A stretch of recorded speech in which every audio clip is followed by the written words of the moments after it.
Here's one thing that House Republicans can agree on.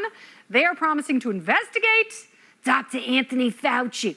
Oh, there's an innocent beagle. Let me kill it. And now Elon Musk, he's piling on. The Twitter boss says he will be releasing what he's calling the Fauci Files this week. I cannot wait. Last week, Musk revealed that some former Twitter employees had a Slack channel called Fauci Fan Club. And last month, Musk called for Fauci to be prosecuted. So what can we expect in the Fauci Files, Inez?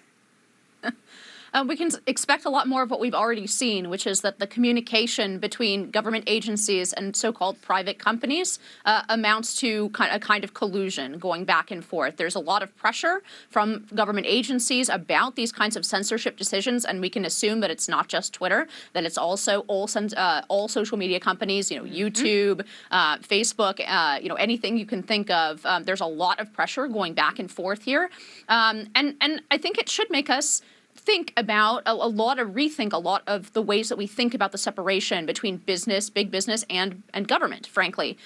It seems like more and more that the shape of our regime is a public-private partnership, in this case for censorship, in other cases for other kinds of tyranny. And it should make us think, because honestly, this is a black swan event, right?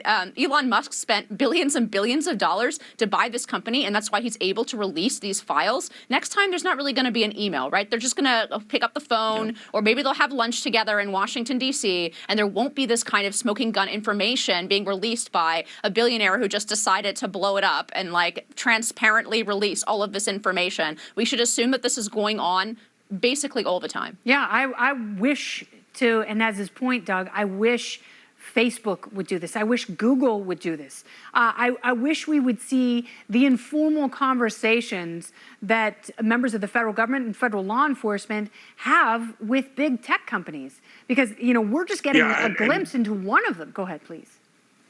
Yeah, I was going to say, and I'd sure like to see the FBI files as well. Yeah. I mean, that to me was the most bone-chilling of all, though you're exactly right.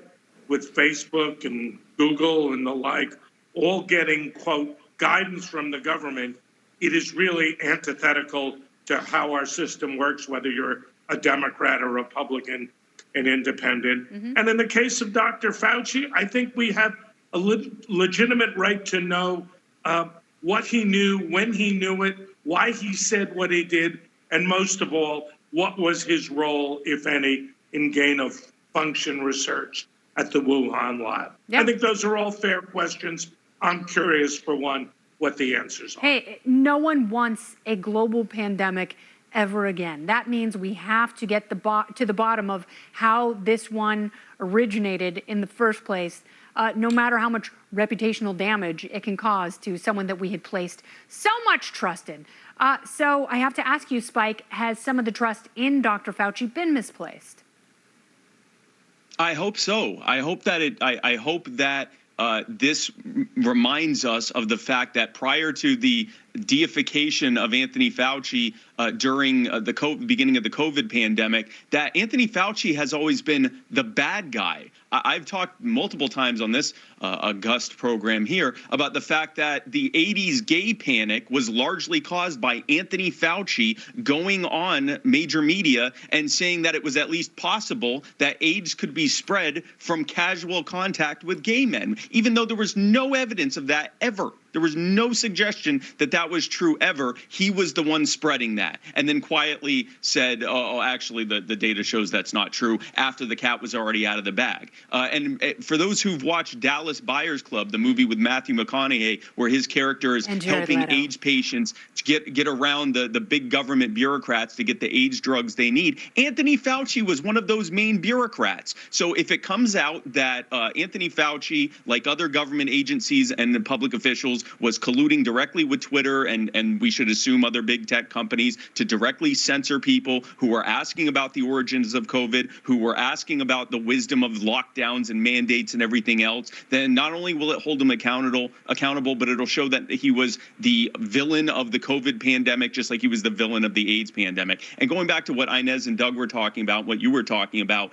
when big business is working with big government, when big government is coercing big business to do its bidding, that is literal fascism.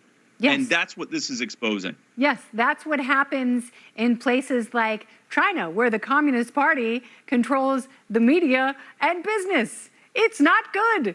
Guess what? I hate to skip to the end. It doesn't end well.